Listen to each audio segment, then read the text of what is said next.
Thank you for joining me today.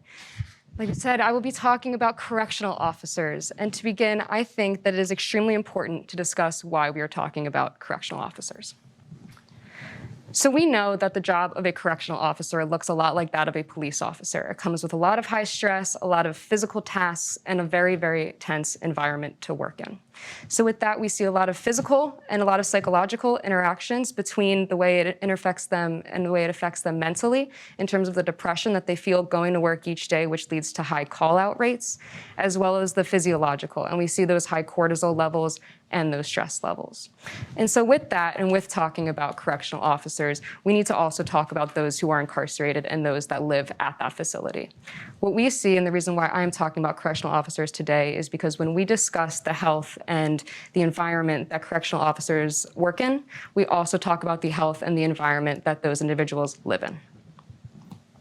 So this is a full picture of where this paper comes from. So it comes from the Scandinavian Prison Project.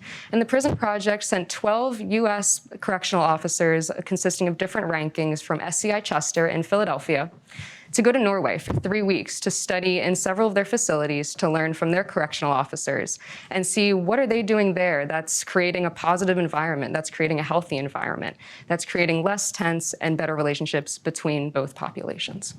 So for today's talk, we are focusing just on that first step of them going to Norway and coming back to the US. We see that there is a whole lot that is happening in the future and currently still on this project. So since then, since they went there in 2019, we have since come back to work on the unit, adopt different policies. That unit and the prison has been changed over. It's been repainted, new furniture. There's plants in it as well. And so we have that physical adaptation. And since the pandemic, we have installed 6 individuals that are serving life sentences to be the root factor of the unit. And so we hope to then begin the second phase this upcoming spring. So looking at that first step, these 12 correctional officers are sent to Norway, and for those who are not on that trip, how do we know anything about them? So we tasked them to write down different reflections. So 3 weeks of audio and written reflections that we had a brief outline of what to talk about. So some things mentioned emotions, the daily activities, what you did and how you interacted with those at the facility, as well as the officer that you were training behind. And so through all of these, that was about 3 weeks worth of information. The amount of reflections varied. And so we uploaded all of those documents into transcription software, which was absolutely horrible at being able to understand the words. So I actually spent over 100 hours of listening to their reflections and transcribing them as best I could word for word.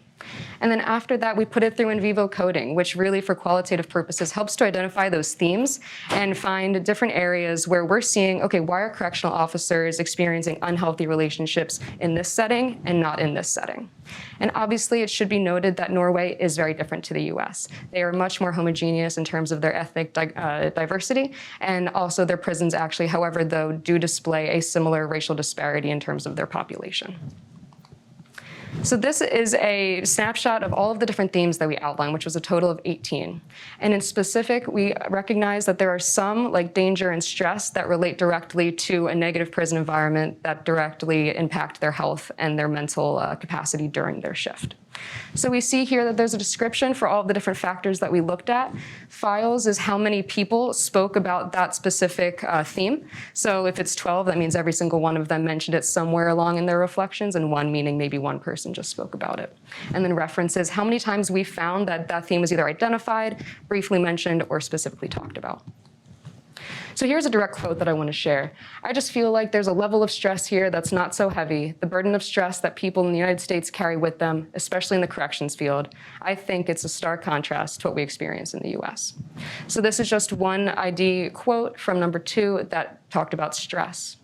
And looking at danger, we see there's an iron, there's a coffee maker, there's a mixer. There's all these things that we could look at and say, yep, they're going to hit me with it, they're going to kill me with it.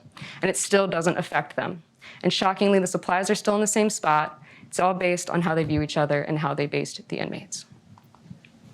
And so we look at this and we say, well, why is there so much danger in prisons? Why is there so much stress? And we see that the stark difference between Norway and the US is this use of dynamic versus static security. Static security is the use and the belief that security in prisons is what it is. You stand there at your post, you are meant to ensure safety, everybody is in their position, and that really is it. It is not emphasizing interactions, it is not emphasizing moving with the prison or anything like that. Whereas dynamic security, which is emphasized in the Scandinavian culture, emphasizes pro-social relationships and puts that at the forefront for all interactions. They say, hey, if you have a good relationship with the people that you're living and working with, chances are you can create a better environment through that way. So I like to think of it as fluidity versus stagnant. So fluid motion and fluid security, you are being able to adapt to the prison environment, which, as we know, as controlled as prison environments are, they do change. You have individuals coming and going, same with correctional officers and same with staff, especially in today's culture.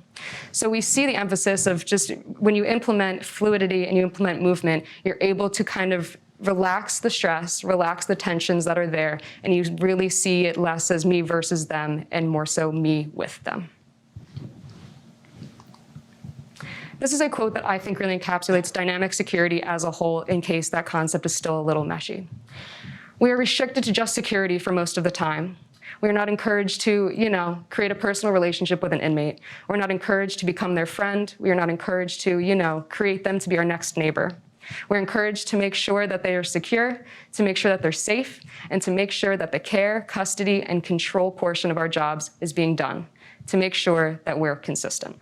And that is exactly the difference between the US and Scandinavia. In that last care, custody, control portion, that is that stagnation. It is saying we are here to make sure that everybody's safe, and there's nothing more than that. But what Norway is telling us is, hey, there's actually another element to this occupation that really needs to be considered. And that consistency can still be into effect while also creating better relationships between people. So two of the main findings for this. So we have the importance of relationships rather than routine, programming, pay, or aesthetics. In this research project that we're doing, we are fortunately putting a lot of money into this prison unit to change all of the physical features. We see that research has also influenced that and shows that when you put money into something, you can also get it out.